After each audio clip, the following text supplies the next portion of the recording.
Hello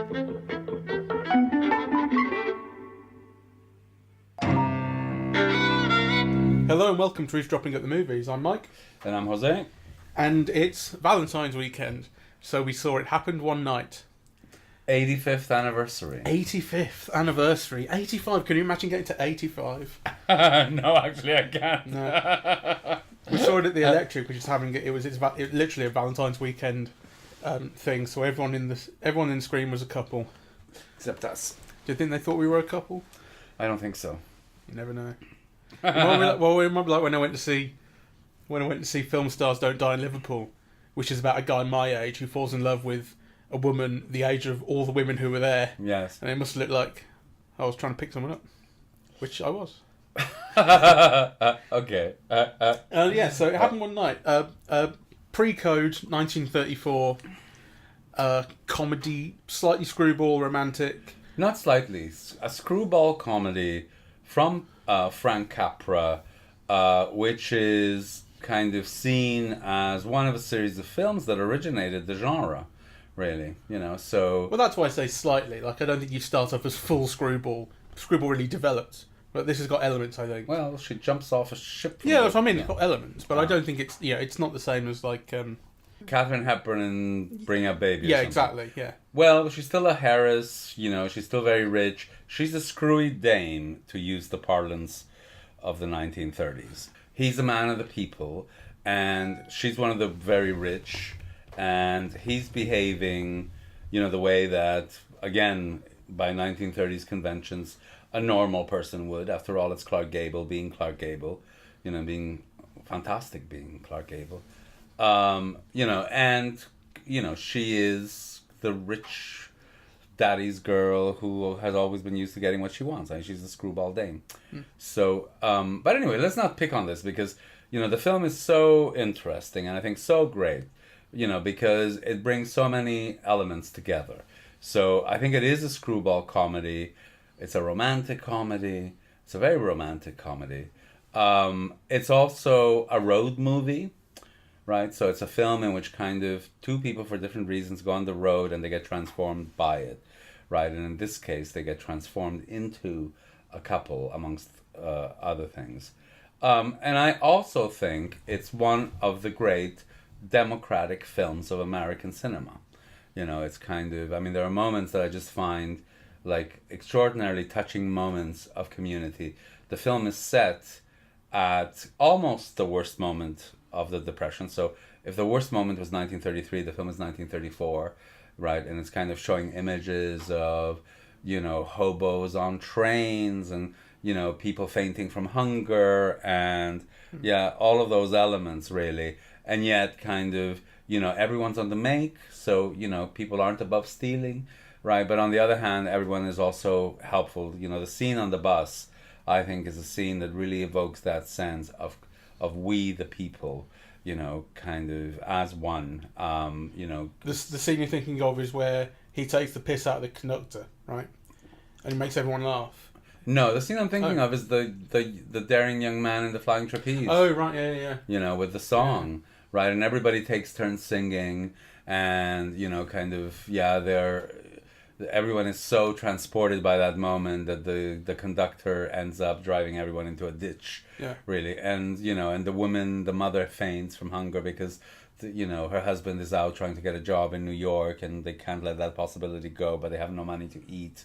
Right? It's just full of beautiful things like that, I think. Yeah. Well, the reason the scene that I mentioned struck me, which it did, which is right at the start. He's trying to get the seat at the back of the bus. Yes. And there's all these newspapers there, so he chucks them out, ends up in an argument with the conductor, and the conductor just says, "Oh yeah," and that's his only comeback. And he keeps on mocking him for only having that comeback. And eventually, everyone on the bus laughs. Yes. And it just struck me that you never see. How often do you see someone make someone else laugh in a film? It doesn't happen. It tends to be people are just making jokes for the audience. You never see that often, which I think is great. And you see it in here, and it's just so kind of liberating when everyone laughs at the guy together. Yes. There are many moments like that. I think it's a really beautifully written film.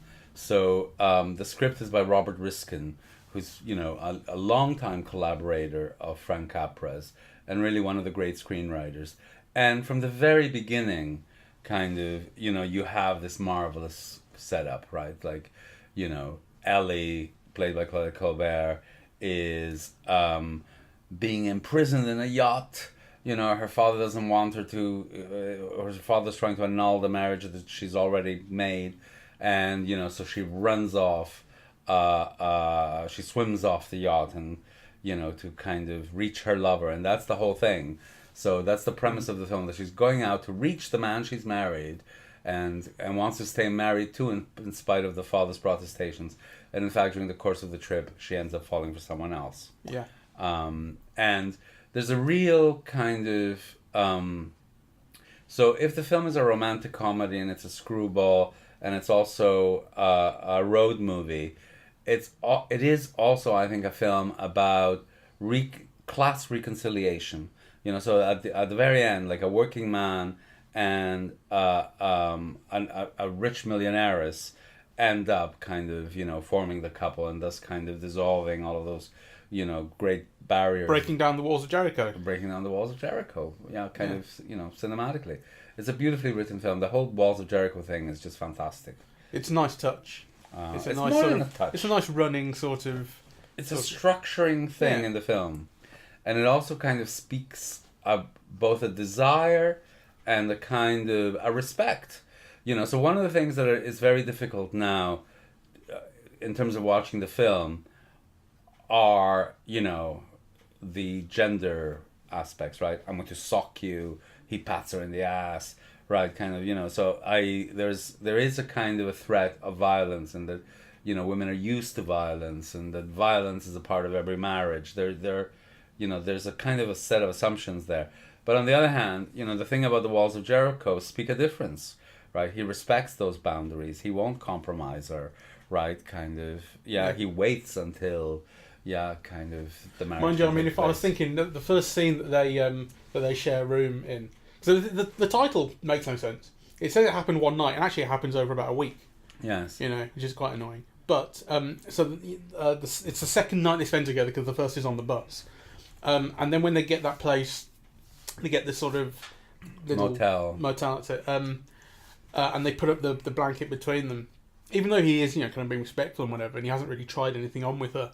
I was thinking, like, if I was her, I would be very nervous, because he's just a little bit of a creep. Like when she wakes up on him on the bus, he's let her fall asleep on him, and he's just looking at her when she wakes up, and then he says, "You look quite pretty there when you were asleep." I was like, Jesus.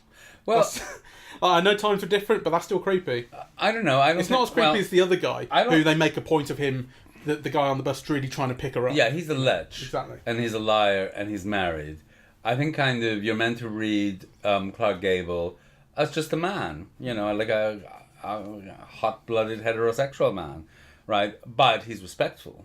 He actually, all those things that she thinks, and she is nervous, and she's very, are actually kind of things that he might also be thinking, but there's certainly no danger of him acting on them, which is what makes the film palatable. Yeah.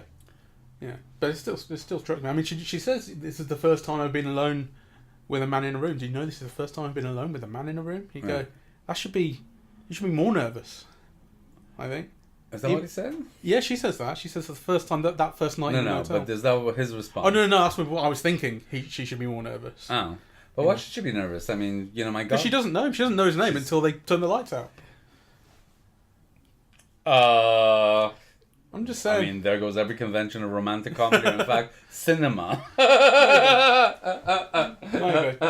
I mean, the film is like a kind of, it's like an extended meet cute in a way. Like the thing what you probably expect a little more from really generic romantic comedy is the meet cute, and then they keep bumping into each other for whatever reason. And in this, they are together. As you said, it's a road movie. They are together the whole time, and then it's over the course of being together every minute that the kind of relationship develops. The film works out ways of bringing them together. In fact, from the first meeting, she's separated. She sits in a different seat, right? And actually, they're brought back together. Yeah. Right, so kind of, I love the way that the screenwriters have worked out all those elements of bringing them together.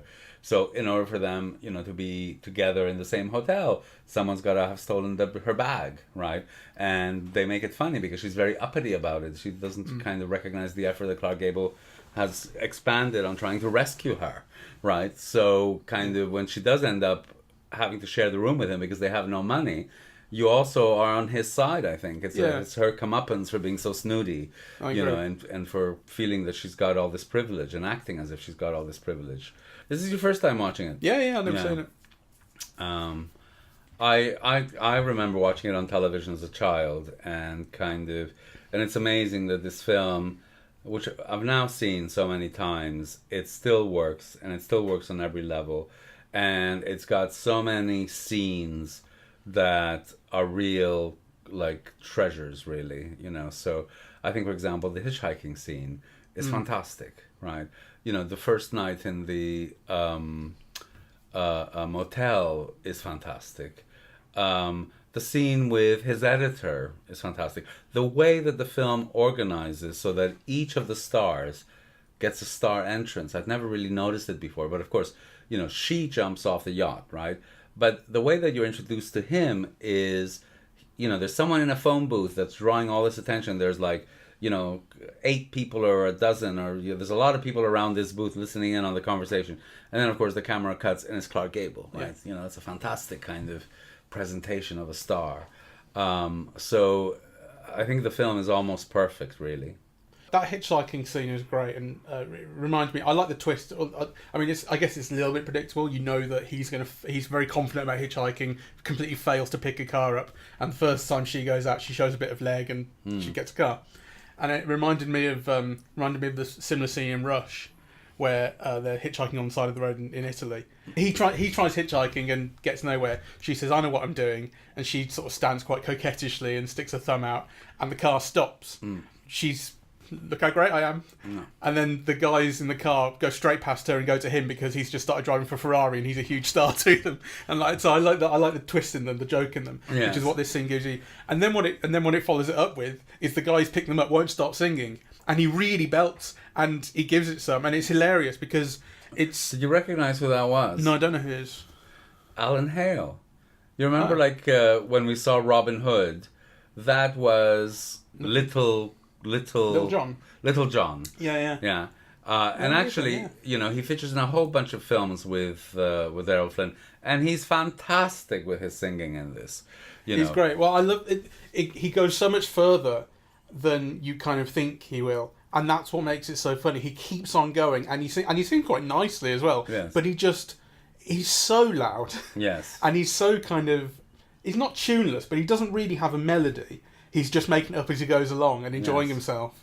And also that's compounded with the fact that Clark Gable he's actually quite hurt because he's failed to pick the car up. And you can tell his masculinity's kind of been trampled on a bit there.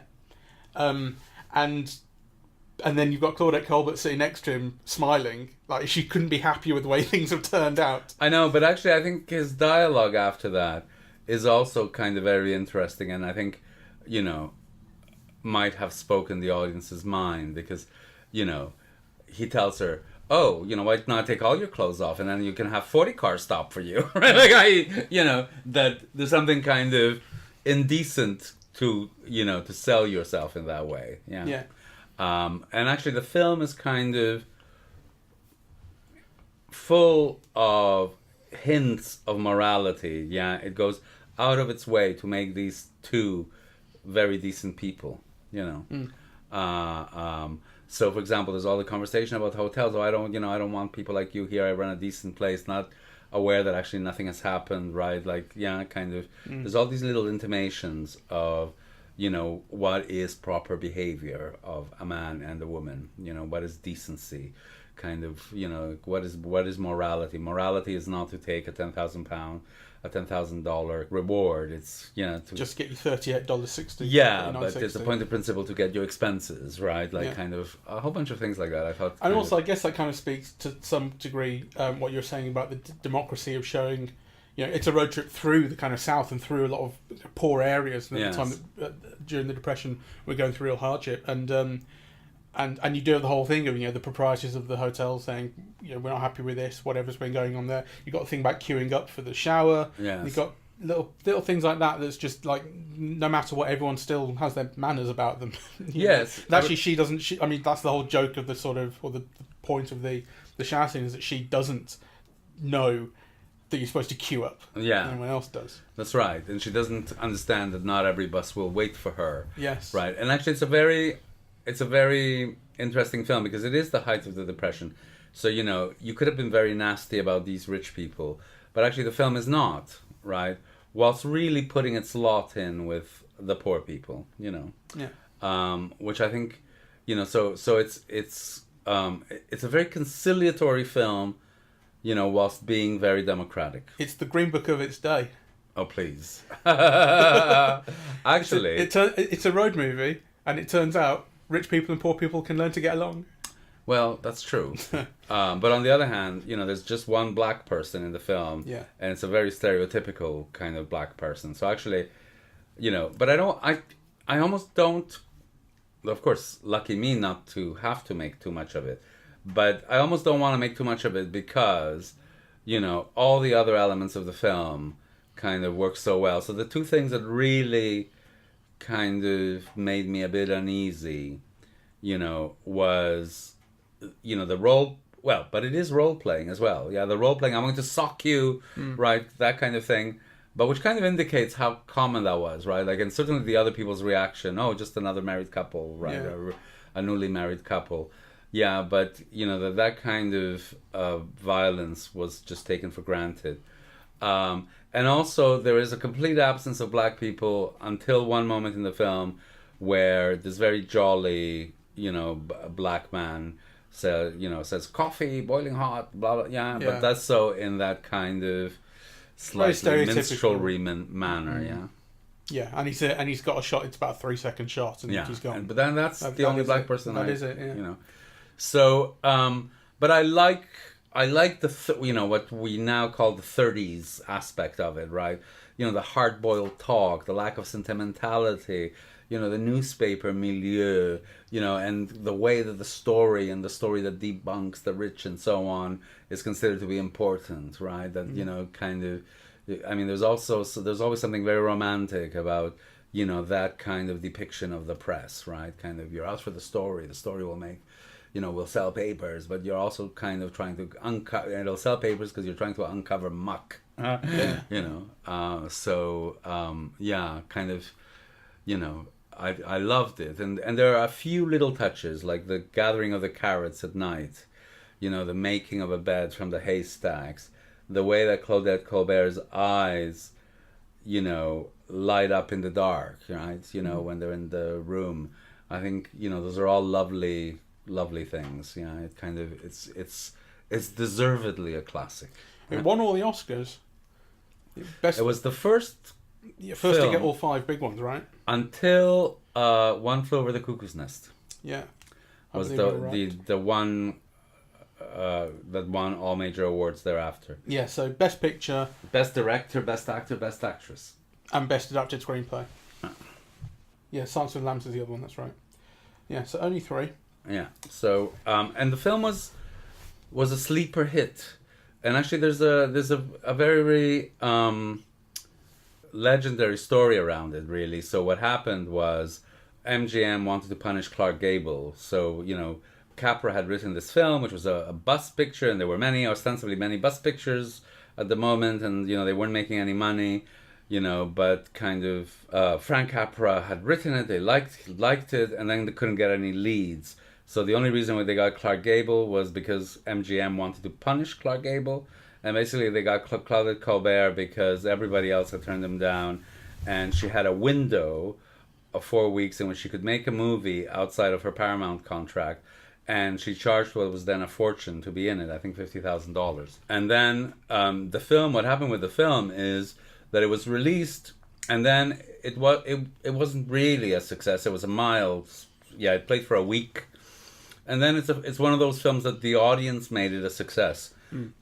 So kind of they began to hear that in small towns across America, it had been playing over, or, kind of it had been re-requested, and right. And then it worked its way back to the metropolis as well. So, it was an enormous kind of smash, but it didn't start off as such. It kind of, it got the Columbia Picture, release schedule, and then it found its way with the audience, and actually that is something that ended up shaming MGM, and thus kind of part of the reason why they never loaned him out again ever in his whole career at MGM.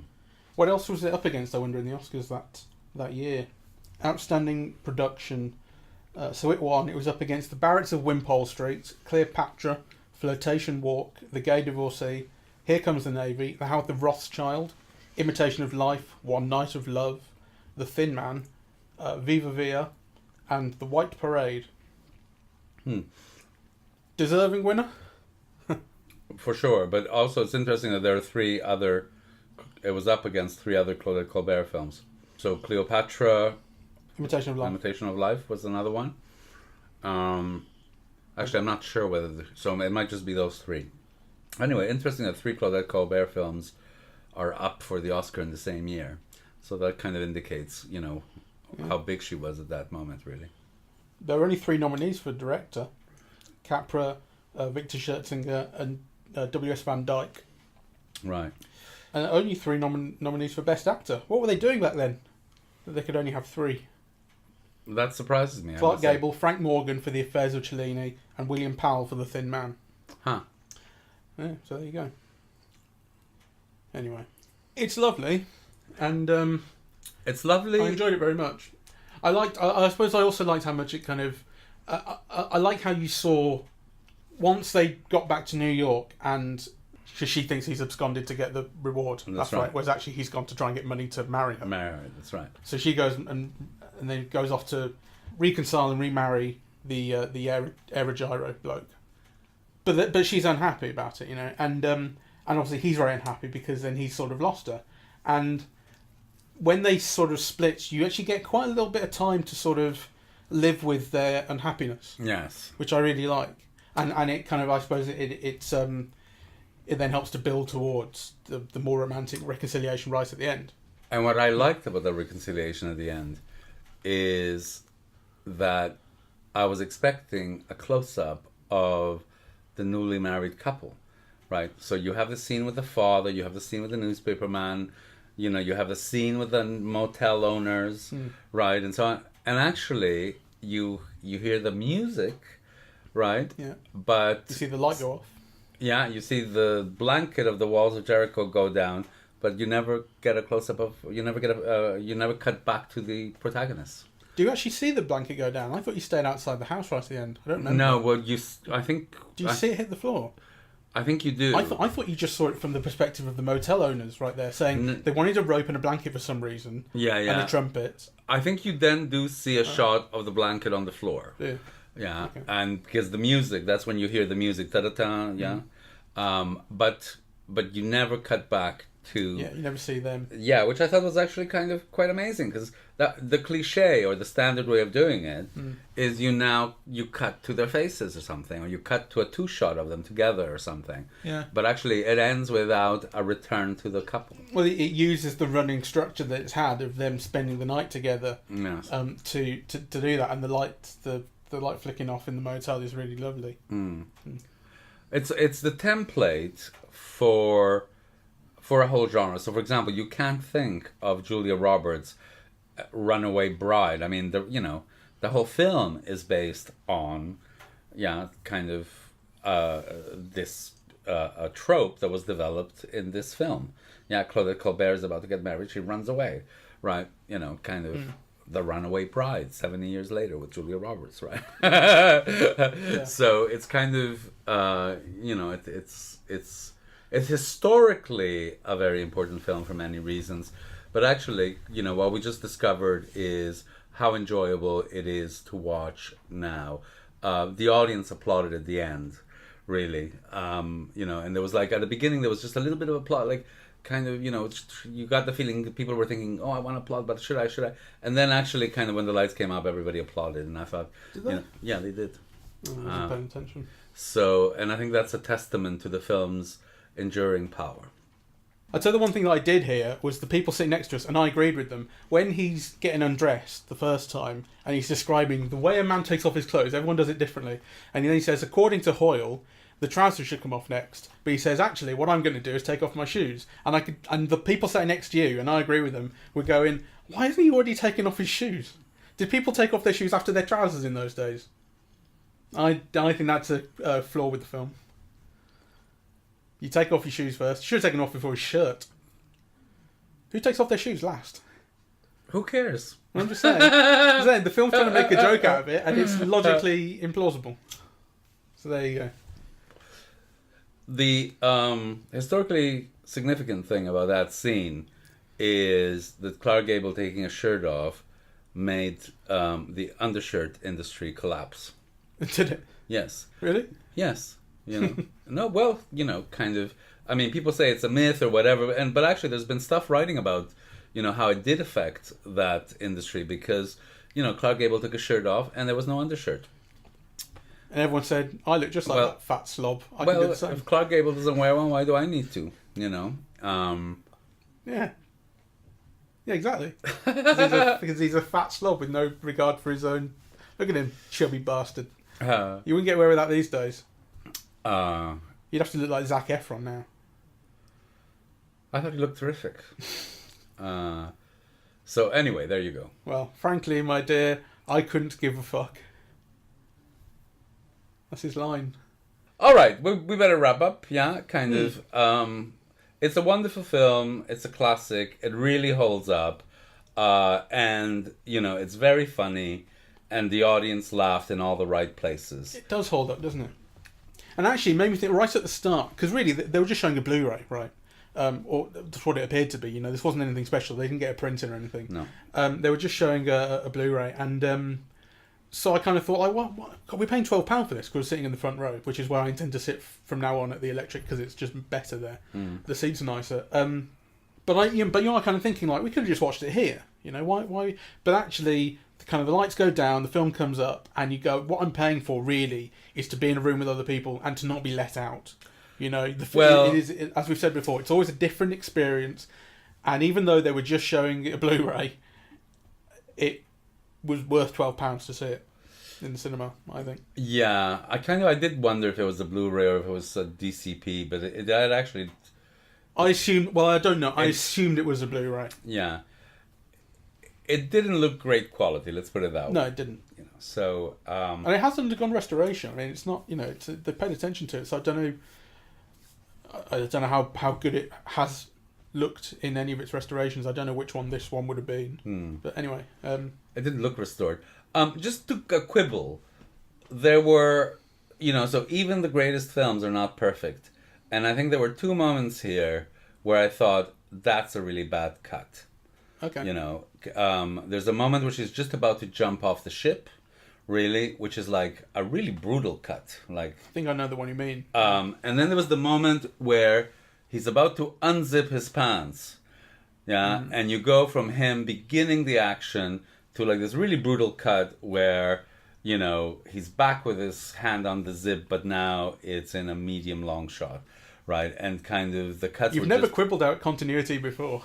Well, the things one observes. It seemed very clumsy, rough cuts. I think much of the editing was pretty nice, actually, in that kind of invisible classic Hollywood sort of style, cutting on an action. Well, that's why these two things stood out. And there were little bits that stood out, but it wasn't like, it didn't kind of strike me down with the kind of beauty of the imagery like something like Casablanca. Okay, well... I know Casablanca's 10 years on. In that respect, maybe. But for example, when you see, again, to return to the flying trapeze number, the combination of what's in long shot, right, when they first begin to sing, and it's the performer who's at the center of the frame, and then your eye catches Claudette, Colbert, and Clark Gable on the side, right? So, they're part of the group. And then as the song unfolds, you have them kind of clearly framed in a two-shot as a couple. Kind of the way that scene unfolds is just absolutely brilliant filmmaking. Okay. So it's nothing showy. It's not like an odd angle or anything, but it's just like a perfect expression. It's nice. It's worth looking at. Yeah. You can see why people still like it, and it holds up. And They love it. They love it. Chill. They like it plenty. They love it. They like it. It's all right. So, thank you very much for listening. Do make an effort to see it if you can. It's the 85th anniversary of the film, and it's a film that's not only for Valentine's Day. Yeah, it happened 4 nights. They should have called it. Okay. Thank you very much for listening. We are on iTunes, SoundCloud, and YouTube, and on social media, Facebook and Twitter at Eavesdrop Movies, and the website is eavesdroppingatthemovies.com. Thank you. Cheerio.